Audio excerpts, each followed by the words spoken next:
Monday Morning Matters. Perspectives from Southeast Asia.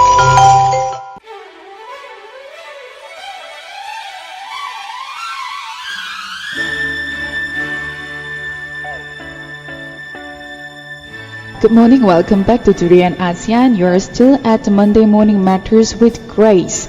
So, like I shortly mentioned before, we have invited a speaker who can share in depth regarding these issues, Rohingya, that has been happening for the past week. And she's a research associate with Humanitarian Policy Group at the London-based Overseas Development Institute. And she's also an expert on Myanmar, Rohingya, and ASEAN role in the humanitarian crisis. Her name is Lilianne, and good morning. Good morning, Grace. How are you? Very well, thank you. All right. So before we start this discussion, could you just briefly explain about your background and how you come to do some research on these particular issues? Well, I've actually been tracking the issue of the Rohingya refugee crisis and statelessness crisis for quite a long time now. Actually, I first started to learn about the Rohingya when I was working in Malaysia, actually, with refugees. This, it was about 10, 15 years ago. So in fact, I think the first thing all of us need to remember is that this is really not a new crisis at all. And of course, Malaysians know that because Malaysia really does host one of the largest populations of, refugees, migrants from Myanmar in general, but certainly also from Rakhine State and particularly the Rohingya. So this is not a new crisis. This is a crisis that's been happening for a long time, but I think that there's been an escalation, certainly for several reasons. One is that, in fact, we've seen, of course, that there's been improvements in Myanmar in many ways in the last few years since Myanmar has embarked on its reform process, right, the democratic reform process and governance reform process. And in many ways, Myanmar is improving. Economically, it's improving. Politically, the democratic system is getting far more accountable. But progress is uneven. And I think, one of the clearest areas where there's been actually a backsliding, I would say, and many people would say, is really the situation in Rakhine State and this inability to address, not only the statelessness problem, but also really just to be able to create a viable livelihood situation and living situation for the Rohingya in particular. So this exodus that you see has actually gotten worse over the last few years, and particularly over the last 2 years, because there's been communal violence that has increased, and there's a very serious humanitarian crisis within Rakhine State as we speak, and this is why it's becoming very difficult for Rohingya. It was difficult already, but I think it's becoming actually much more difficult in the last few years for the Rohingya in Myanmar. Yes, it is true that the Myanmar, the country itself, they only have open to welcome more foreign investors when it comes to economic growth. However, on the other side, the Rohingya, this ethnic minority, they have been suffering for the longest time, and then they have been neglected by the government. In fact, they're only given the two choices, right? Either leave the country or just stay in the camp. Well, it's a little bit more it's a bit more complicated than that, and I do think that there's been a level of genuineness and sincerity about Myanmar's opening up, but the problem is that it's really uneven, and I think opening up and improving the situation in some aspects, which Myanmar has been trying to do. I wouldn't say it succeeded in everything, but I think there has been a genuine attempt to to conduct reforms. And of course, it's incredibly challenging. I mean, Myanmar is a very complicated country, socially, politically, economically, historically, culturally. It's very complicated. For example, there's a peace process that's going on right now with 14 armed insurgent groups, and these are the rebel groups who've been fighting for many, many decades, actually, particularly in the east and in the north. Mm-hmm. And I mean, it's incredibly challenging for any government to try to deal with a peace process with one armed group, but Myanmar's trying to develop this peace process very ambitiously with 14 at the same time. So it is incredibly challenging. There's no easy road to that. But I think that what's very disturbing about this unevenness is the human cost, really. And as a humanitarian, it's really quite devastating to see the levels of deprivation and suffering that are continuing to take place in Rakhine State. And the situation in Rakhine State, there are camps, there are displaced people in these camps, both Rakhine Buddhists as well as Rohingya Muslims. But the majority of Rohingya Muslims are actually not living in camps, they're living in villages. However, many of these villages have situations which are almost like camps because they do not have permission to actually move around very much, and because this population is actually stateless, they've not been granted citizenship or even the recognition of basic rights. They have to negotiate for everything. They have to negotiate for really basic things like access to healthcare, for example, access to basic education, even marriage. Permission is needed for marriage. Movement from one village to another is also needed. And I would say that, there's the aid community in Rakhine State has been working really hard. And I would even say that the state government in the last year or so has actually tried to stabilize the situation. So I'm not one of those who says that the government isn't doing anything, but it's just really not adequate. I mean, it's a very complex problem in Rakhine State. The problem is primarily government policy, but it's also a problem of real social discrimination and hostility against the Rohingya. So and that needs to be understood in the context of deep poverty. Rakhine State is one of the poorest states in Myanmar. It's actually the second poorest. Some even say the first. The most poorest state in Myanmar. So it really needs development across the board. It needs poverty reduction across the board for the Rohingya as well as for the Rakhine Buddhists as well. Like you said, mentioned Lilianne before, that Malaysia still holds the one of the largest population when it comes to refugees. How they are treated in Malaysia is also pretty much unfair with the poor conditions, the living conditions in Malaysia. Well, I would say that in Malaysia it's actually mixed. The thing is, the problem, of course, with most ASEAN countries is that because we're not signatories to the Refugee Convention, we don't really have proper domestic or regional legal frameworks to really cover the aspects of protection for refugees. So what we do is we treat refugees legally as we would other migrants, and there are problems with that because migrants come to another country primarily to seek work.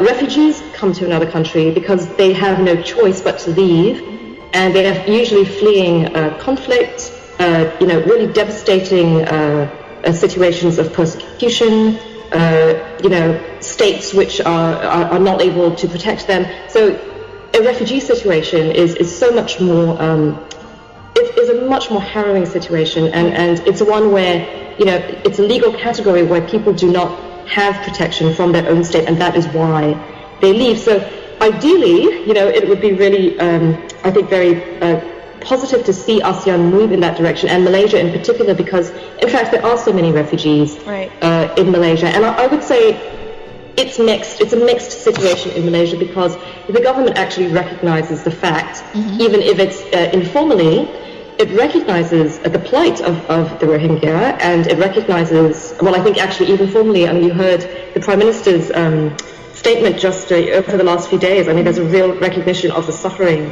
of the Rohingya and of these people, but I think because we don't have a refugee framework legally, it becomes difficult to come up with a consistent policy of how to treat them.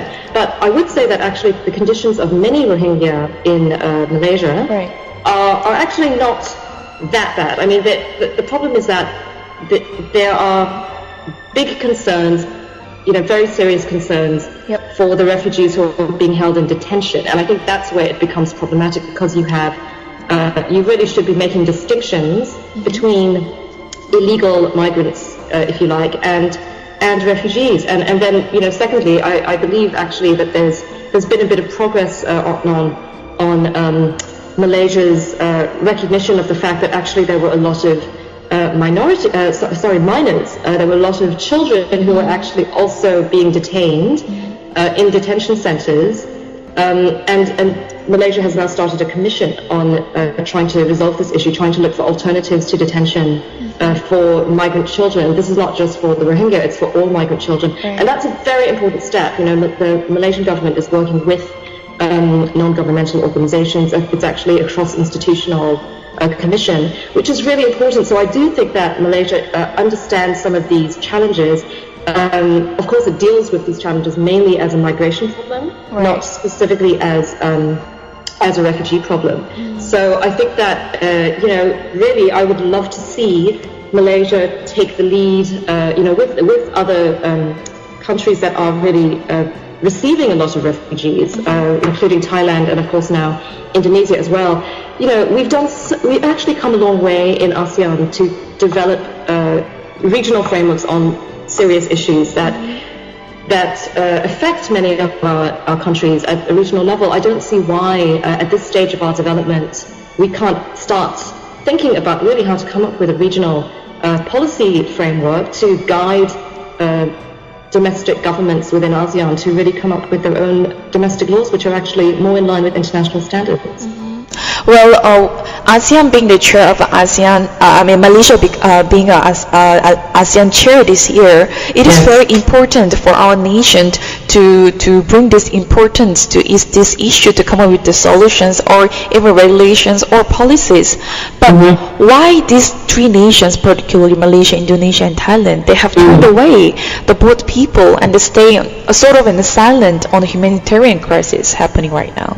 Well, I would say two things. Number one, there have been, pushbacks which have been very, very alarming. And from a humanitarian point of view, it's clear that some of these countries, including Malaysia, have actually given some aid, some relief to these boats. And for the countries who did that, including to Malaysia, I would say, thank you for giving at least a little bit of life-saving aid to these people. But I would also say that it's really not adequate, and I think we need to understand the conditions that these people are in at the moment. Could you elaborate on the condition of these people on the boat at the moment? Absolutely. It's people have been on these boats for 3 months now. Right. Number one, first of all, when people get on these boats, they're already in very vulnerable conditions, particularly the ones coming directly from Rakhine State, from Myanmar. The nutrition levels in Rakhine State, for example, for the Rohingya, are some of the worst in the world. I'm not even talking about this region or Asia. In the world, they're some of the worst. People have gone through, years of trauma and persecution and deprivation generally. Right. And poverty in Rakhine State, and so by the time people get on these boats, they're already in very difficult situations. Many of them are already suffering very serious health problems. They then have stayed on this boat for months, some between 2 to 3 months, many of them. And these boats are in terrible conditions. They're in cramped conditions with hundreds. Sometimes some boats have thousands of people. Cramped together like sardines, with no adequate, sanitation facilities. Incredibly difficult situations. People, of course, have developed enormous health complications. Respiratory problems, digestion problems. All kinds of really, really serious issues have been. And you can see actually what's the kind of conditions people are in. If you look at the survivors who have arrived in Aceh in Indonesia.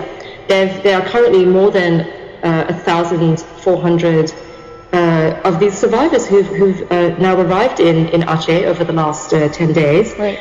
And it's really shocking to see their conditions, particularly with the last boat that arrived in Langsa in East Aceh.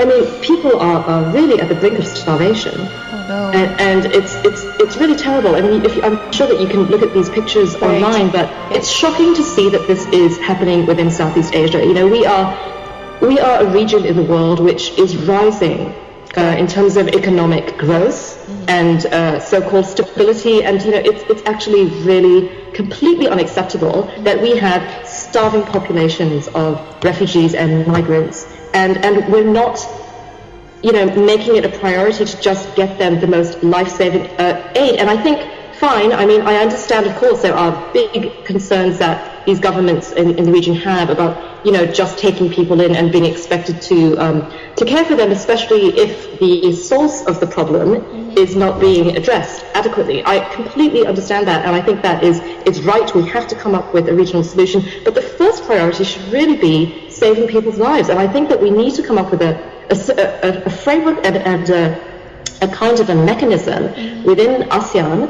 or even just a bilateral or you know, a multi-state intervention somehow that allows countries to be able to conduct search and rescue, to be able to conduct disembarkation on humanitarian grounds, get people urgent medical treatment, and then you can talk about, you know, how you process the migration problems and how we're going to deal with this as a region. And I really do think that, you know, I would plead with governments currently to please not turn boats away. I do think, you know, I saw the photographs of the Malaysian Navy providing aid yesterday to this very desperate boat, which has actually been stranded at sea and, you know, without aid for many days now.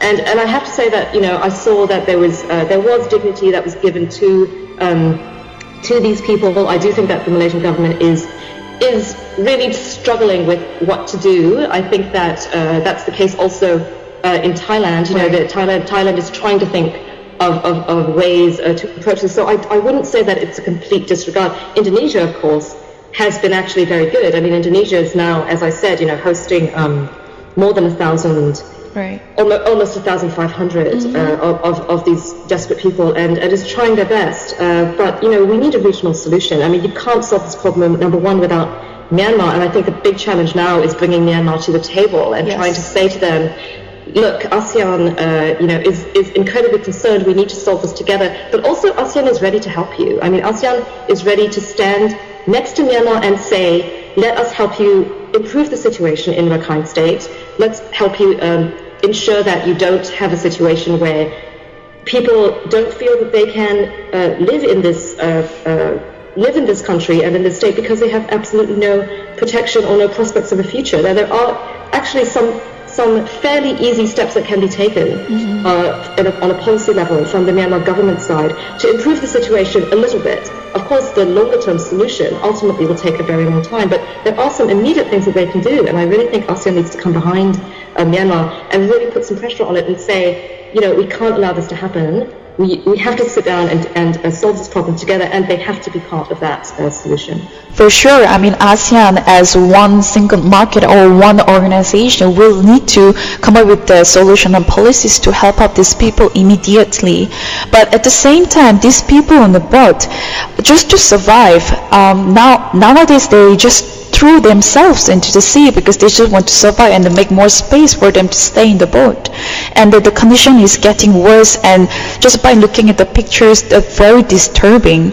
So do you think that this all non-interference approach in an ASEAN charter has failed sort of the ASEAN community and resulted in the greater human rights or violations? I think it's really time, and in fact many senior level figures in ASEAN have said this as well, including our former Prime Minister Abdullah Badawi, have called on ASEAN to actually reconsider this principle of absolute non-interference. And there's actually been a call by senior leaders, former heads of state, as well as former foreign ministers, including Tan Sri Said Hamid Alba, to in fact really try to reconsider the non-interference principle in cases of severe human rights violations.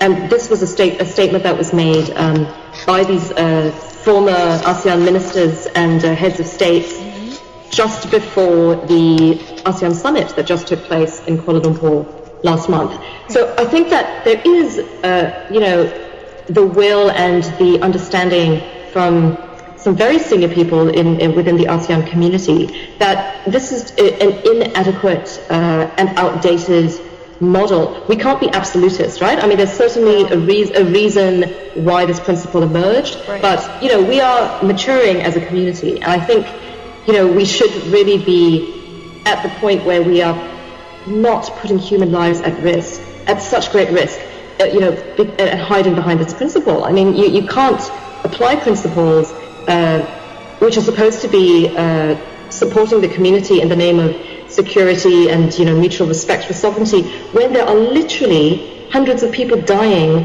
at your doorstep. I mean, this is an enormous embarrassment, I think, for the entire ASEAN region. ASEAN citizens are shocked and horrified at this, and I think that through every single ASEAN country that's affected by this is absolutely horrified. The international community is horrified. So people are asking, what is happening? Why aren't the ASEAN governments doing anything? And again, I think that the ASEAN governments, at least, Malaysia, Thailand, and Indonesia, are doing something. I don't think that anybody's doing enough at the moment. Right. And I do think that a regional solution is needed. I would say that I think the calls that some of these countries have made have been really important. Thailand has really tried to crack down on the trafficking problem. They've called for an urgent meeting on the 29th, mainly to look at trafficking, but also the root causes of this problem. That's really important. Malaysia has said on a few occasions that this needs to be an ASEAN-led solution. That's very important, but I would really like to see the concrete next steps of that. Of course. What does that mean? Does that mean that we're calling for in ASEAN an extraordinary special meeting of ASEAN foreign ministers? What are the proposed solutions that ASEAN is going to come up with? There are many of us who are trying to help ASEAN and are willing to help ASEAN think through these issues, but we would really like to see some clarity in terms of concrete next steps that are going to be taken to really address this issue, because it's really getting to the point where there have already been so many lives that are lost, and it's really becoming a regional embarrassment. Yes, like you mentioned before, this issue is not a new problem. It's been going on for decades, and it's really disappointing, as an ASEAN community, it's been there, but it wasn't really highlighted, and sometimes the issues was just kept on silent and hoping that something will happen for them, especially for Rohingya community, to solve this issue. But however, nothing was done until now, that only the media has been highlighting these issues and over social media, and the people are just getting to know, and they are really aware of what's happening, especially from the pictures, and there are lots of debates going on social media, and this really saddens and also the image of ASEAN to other countries is really embarrassing. I absolutely agree. I mean, I think if there's anything that's encouraging in this crisis, to me, it's the fact that the citizens of ASEAN are really learning about this problem, and there's no way to ignore it anymore, if you like. And this is because, as you rightly pointed out, this is not a new problem. There have been boats that have been stranded at sea before. There have been situations where there've been drownings at sea. There've been very difficult situations, and of course, as we've seen in Thailand, I mean, this shock of mass graves and jungle camps where people were literally being starved. I mean, really awful things that are happening in the ASEAN region today. And I think it's shocked the public. It's shocked the governments as well. But I think the fact that these are issues that now are really dominating the concern of the ASEAN public. And we are asking ourselves as an ASEAN community, what is it that we can accept in terms of our own humanity, and what does it mean to be a member of the ASEAN community? I mean, are we going to accept tolerating this kind of treatment for anybody? Whether you're a stateless person or a refugee or a migrant. Human beings cannot be treated this way. And I think that ASEAN citizens everywhere are really saying, we do not want these types of things happening in our name, which is really an important stance to take. And therefore, I think, to work with our governments to really try to, certainly put a level of pressure, but also cooperate and constructively engage with our governments to say, what really practically can we do, particularly because, this issue in particular for the Rohingya is a problem that, really is coming from Myanmar, and Myanmar is not the easiest country to engage with. So it is a member state of ASEAN. There have been problems with Myanmar before. If you might remember that in 2008, there was this enormous cyclone that hit the Irrawaddy Delta in Myanmar, and in fact, there was a real issue in terms of getting aid to the affected areas quickly. And ASEAN did step in. I mean, this is the thing, it's not as if ASEAN shouldn't feel paralyzed, and it's really no excuse that not having a legal policy framework on refugees, and it's not an excuse to not get engaged, because ASEAN's done it before, and I think we proved that with the ASEAN engagement for Cyclone Nargis, and this maybe wasn't as well known as it should have been, but ASEAN played a critical role in coordinating aid relief to the affected areas in the Delta. For 2 years, there was a mandate given to ASEAN to lead the coordination effort for providing relief and recovery efforts, and overseeing these efforts of providing humanitarian and recovery relief to the cyclone-affected areas, together with the Myanmar government and the United Nations and wider international community. But ASEAN was really in the lead, and that's a mechanism which came about because of a crisis. So we can look at mechanisms and create a response that is needed in the face of a crisis. And I think we should also not forget that this is not the first boat people crisis that the region has faced. I mean, it's really we're talking about the anniversary as well of the fall of Saigon, and this massive outflow of Vietnamese refugees to the entire region. And Malaysia was a very big receiving country, Indonesia as well, many countries in the region actually. So there was a regional framework. There was actually a steering committee that was set up to coordinate the response across these countries. There was a process that was set up, there was a conference that was held, and why can't we do something like that now? There's absolutely no reason why we can't. And I think it's really a question of political will. Who's going to take who's going to step out as the leader and the champion to drive this process? And that is what I would like to see. It's the statements. I think I'm not. I think that we've had enough statements, and the statements actually haven't been that bad, from the ASEAN leaders. I think that we really need concrete action right now, both in a humanitarian point of view of please let these people disembark, and for heaven's sake, let's give them the medical attention they need, and more than just a little bit of relief on the boat. People need to disembark urgently. They are in incredibly urgent medical conditions. There are people dying every day.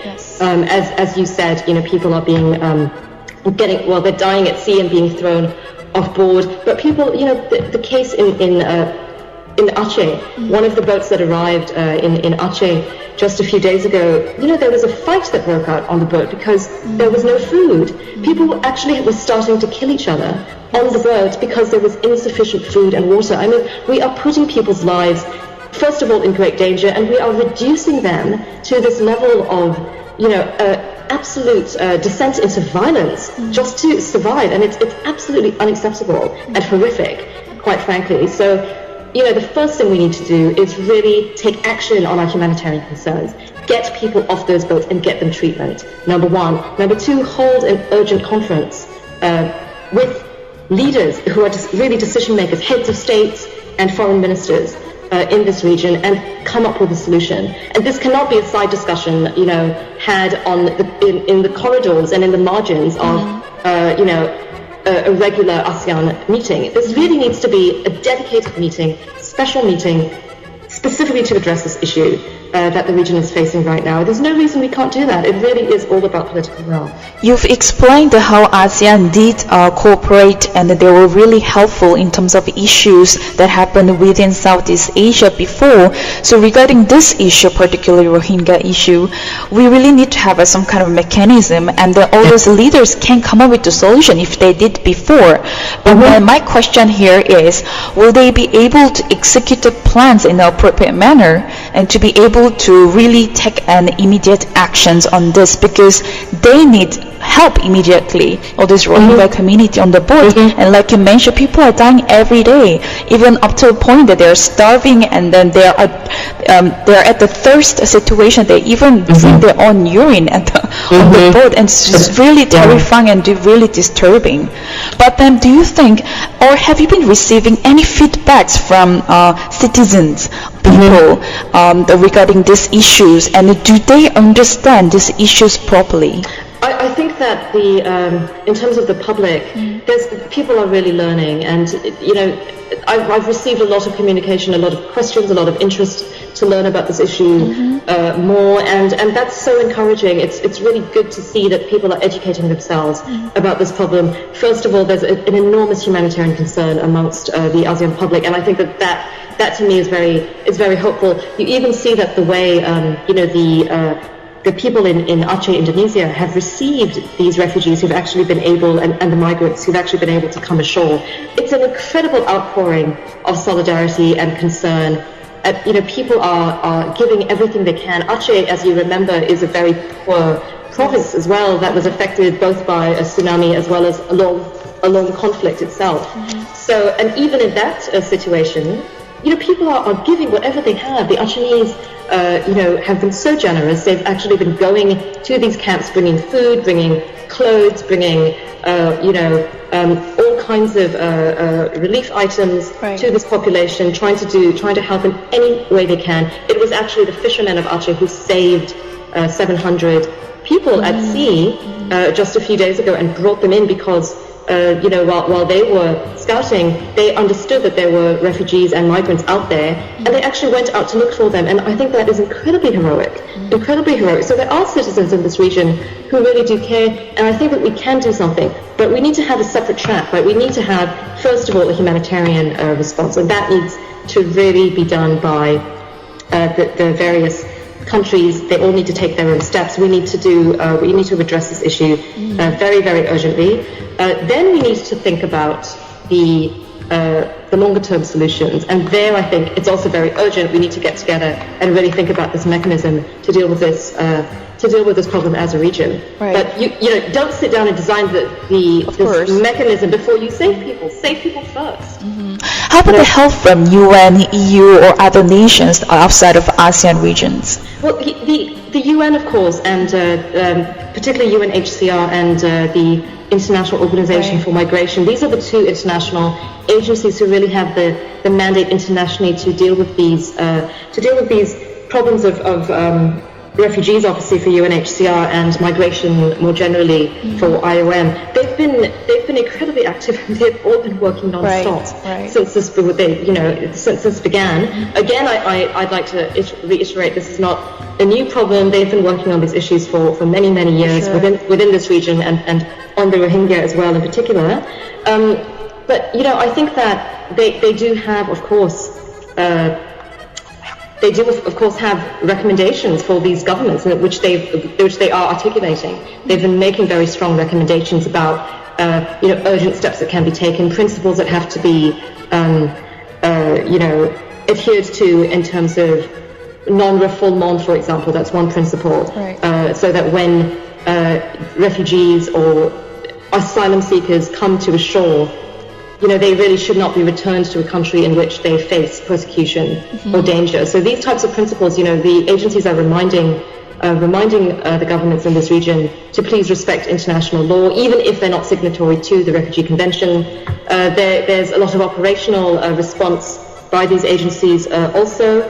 Certainly in Indonesia, where these boat people actually have been able to land, these two agencies are very active in both providing support through the government directly, and also trying to, in the case of UNHCR, actually trying to conduct interviews with these people to try to undergo what they call the refugee status determination process. Right. So that's already started.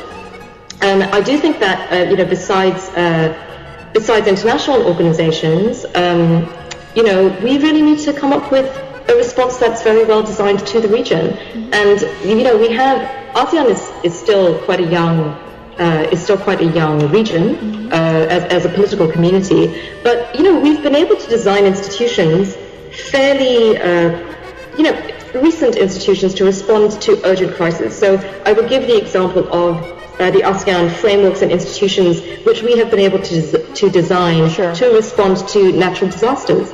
And that's really come about within the last 10 years.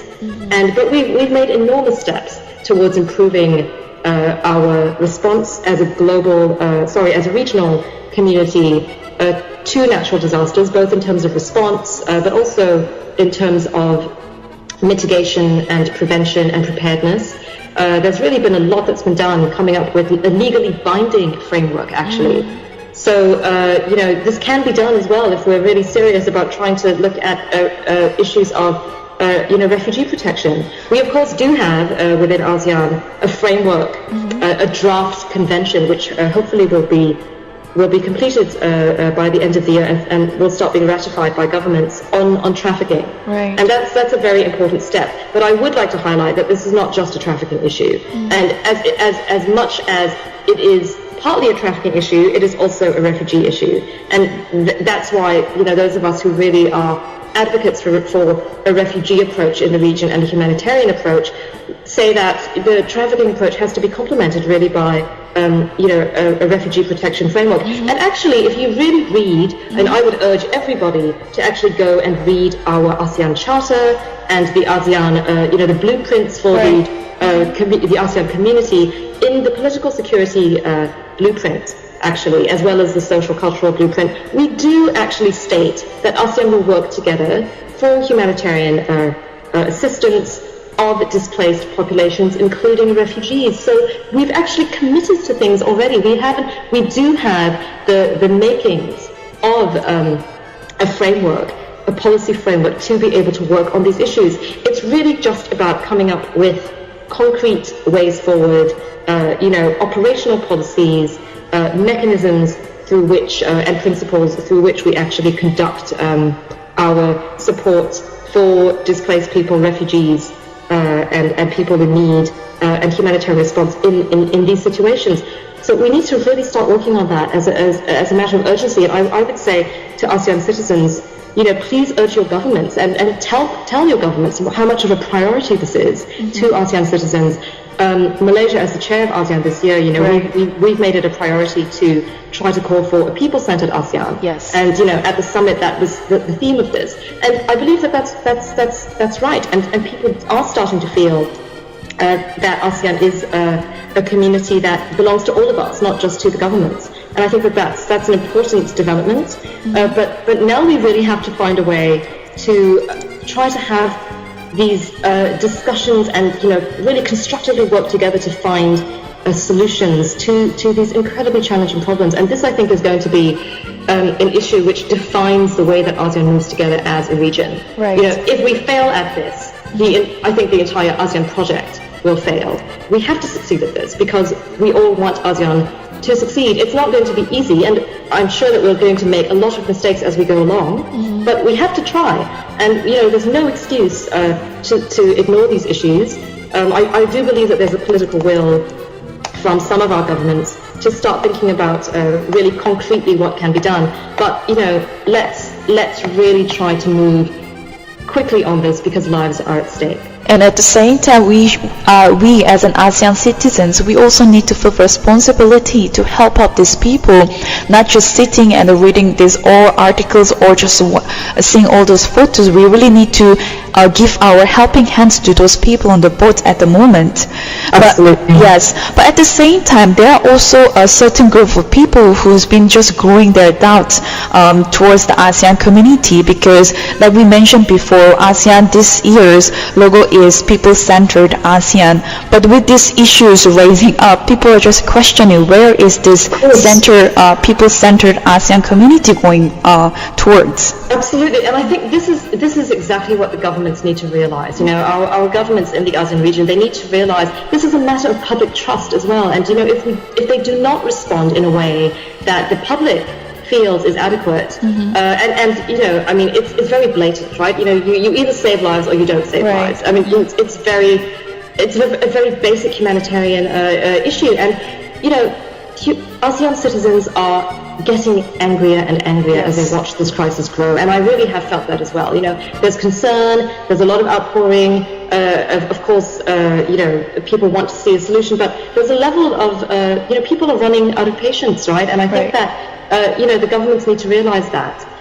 They need to realize that this is really going to become an enormous issue for public trust and accountability. And if there is going to be a way to work together constructively between governments and citizens, well, the governments need to find a way of reaching out to their citizens immediately and really convincing their citizens that they're trying to do the right thing. I think Thailand has taken some steps towards doing that. They've called a conference which is actually being organized now, and this was the Prime Minister herself who stood up and said, very early on actually, after these graves and camps were discovered, he really did crack down on trafficking and said immediately we need to have this international conference. Of course, then this boat crisis started, and it's been very difficult because, of course, the Thai Navy has also been not exactly conducting search and rescue, but they did try to give aid to some of the stranded boats, although perhaps not in the most appropriate manner. I'm sure everybody saw the images of these food packages being dropped into the water. So, and again, I think, the Malaysians, I have to say, I think conducted that in a much more dignified manner. We actually came to the boat and really handed packages over to people rather than drop them into the ocean where these poor refugees and migrants had to jump in to the ocean just to get a little bit of food to eat after they've been starving for days. So I think, again, we need to come up with some standards, some minimum standards, and let's really do this as a matter of urgency because, first of all, it's a matter of lives. Lives are at stake. And secondly, it's an incredible embarrassment that in ASEAN, at this point, we still, in spite of having actually now quite a good process to respond to natural disasters, if you look at, the ASEAN protocols for disaster response, it's actually quite good. Why can't we come up with some standards, some minimum, standard operating procedures in how we deal with migrants and refugees? I mean, I really don't think that is such a complicated thing to do. It shouldn't take years and 20 meetings of senior officials to be able to come up with that. I mean, I really think there are some simple things that we can apply already that exist in terms of standard operating procedures and dealing with these issues. So really there should be absolutely no excuse. And again, as you pointed out, people are getting angry. Yes. And it has to be a way for the ASEAN governments to respond to that. So, Lilianne, before we end our discussion and interview here, what is your message to our listeners? I mean, you have been repeating and also emphasizing your messages to people, but your last message to our listeners here, what can we do? What can we do to move forward as ASEAN community as well as ASEAN citizens? I really think that citizens need to hold our governments accountable. I think we need to make it very clear to our governments that this is a matter of absolute urgency for our region, and people in the region want to see a solution, a regional solution to this problem. People are willing to help. I think the anger needs to be, clearly the anger is being expressed already. It's important to express that, but I do think it's also important for ASEAN citizens to really try to engage the governments in trying to help and offer the help. And I think ASEAN governments, for example, Malaysia, we have so many Rohingya refugees in the country right now. Please find a way to help these people more and give suggestions to citizens about what they can actually do. I think that communication needs to be much more transparent. It shouldn't be so ad hoc. We really need to try to resolve these issues. And there are many things that can be done at many levels. There's the humanitarian urgency of really getting these boats out of the sea as soon as possible, of giving them a treatment, the issue of really coming up with a policy framework to solve this crisis in the long term. But there's also immediate things that can be done just to help the refugees and people in the situation, the Rohingya who are already in our countries. What can we do to do that? I mean, there's so many Rohingya currently in Malaysia who are also still really in very, very desperate need, not just obviously the new arrivals, but also people who've been there for a long time. There's at least 40,000 Rohingya in Malaysia at the moment. Let's really have a dialogue about what Malaysia can do to support these people more as we come up with that longer term solution at the regional level. Right. Okay. So that's the end of our interview here, Lilianne. Thank you so much for participating for our interview this morning, and hopefully our listeners can do something about it, not just reading article or just viewing the pictures, but do something, put it in action towards these issues that has been ongoing. Thank you very much.